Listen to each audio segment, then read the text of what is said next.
Well, he's very good at that. I would imagine he's probably the best in the world at doing that. Oh, he's just incredible. Yeah. It's incredible. Because it just leaves so much discourse and so much of it up for interpretation. And it's, as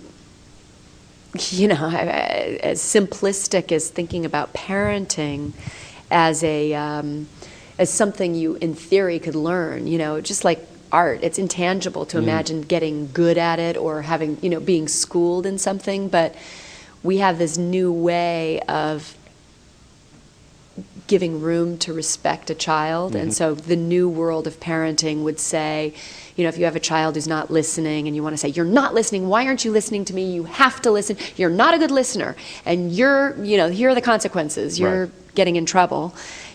They teach us now that we should say, you're such an amazing listener. I know you have such a great way of doing this, and speak to them with great respect and believe in them with such confidence that they rise to that occasion. And it's completely true. As a parent, I'm learning. But I'm there all the time. Oh, and David always does it with actors. Right. And I think if a director could learn anything from David in terms of working with actors, it would be to give the actors that trust, that faith. And you can't fake it, because the actor can feel it if you really believe in them enough to go somewhere that may fail. It may not work, but it doesn't matter to David. Well, he also is operating outside the system, so he has the ability not to have to worry about the producer or the casting person or all the executives in these big Hollywood movies that say, this is how the pressure is extraordinary. The directors must be flipped out. Oh, it's terrifying. I mean, you've been in the director's chair. It's terrifying. Yeah. Or just 35 millimeter film where it's like, sorry, we got to go to lunch. We got 1 minute left in the take, and you've got a take, and we're moving on. You just have to print that, and you're done. Right. And it was mediocre, but I've worked on movies where I've actually heard someone say it was fine. We can totally live with it. It was fine. Right. That's not the words you want. Oh my God. And after 4 hours of lighting and getting the sound right and waiting for airplanes and 2 hours of makeup and hair, and the actor gets 1 minute of fine. Yeah, it's like, what am I here for? Yeah. Yeah, that's horrible. That's Right. devastating. And David's like ready for 5 minutes of prep and 10 hours of fun. So we'd work a 12-hour day, and with our handy Sony PD-150, we'd shoot for 10 hours of the day. That's great. It was awesome. And Justin said there's over 200 hours that were shot Yeah. for this. I mean, and then to be able to condense it, and you go, wow, I'd like to see the other 297 hours. Yeah. I mean, people are like, wow, it's a 3-hour movie. I'm thinking, can you imagine? Like, David must have been so thrilled when he got to 3 hours. It was like, oh boy, thank God it's done. He's been cutting for forever. I guess we only have time for a few more questions. What would you like people to walk away with from this movie? And, being part of the production team, obviously you want the success to be far-reaching.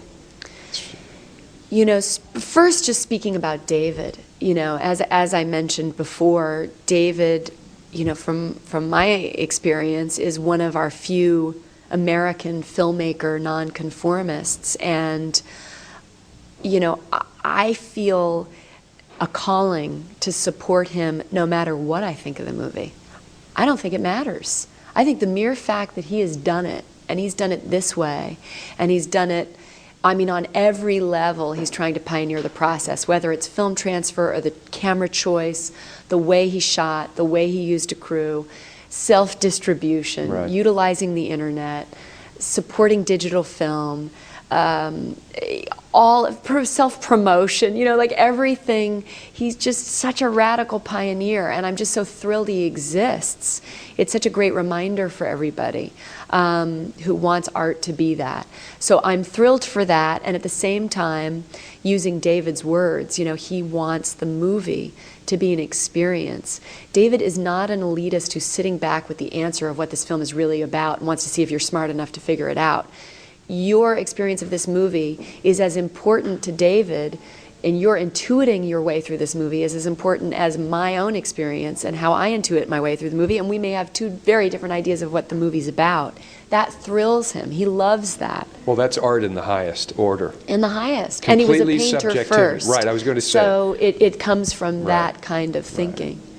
Well, we wish you all the success. I hope the movie, obviously it's going to be critically well received. It has been already out of the gate in very small chunks, but Yeah. we hope you get the nomination as well. It was a Aw, very moving performance. I Thank didn't you. know what to expect. I'm a big fan, and I was just, it leaves so many questions unanswered and speculations. It's fun.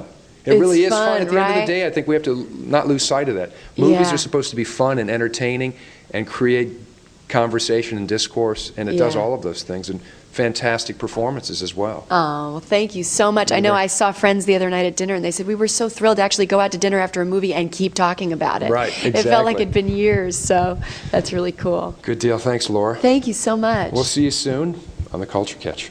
Thank you. Culture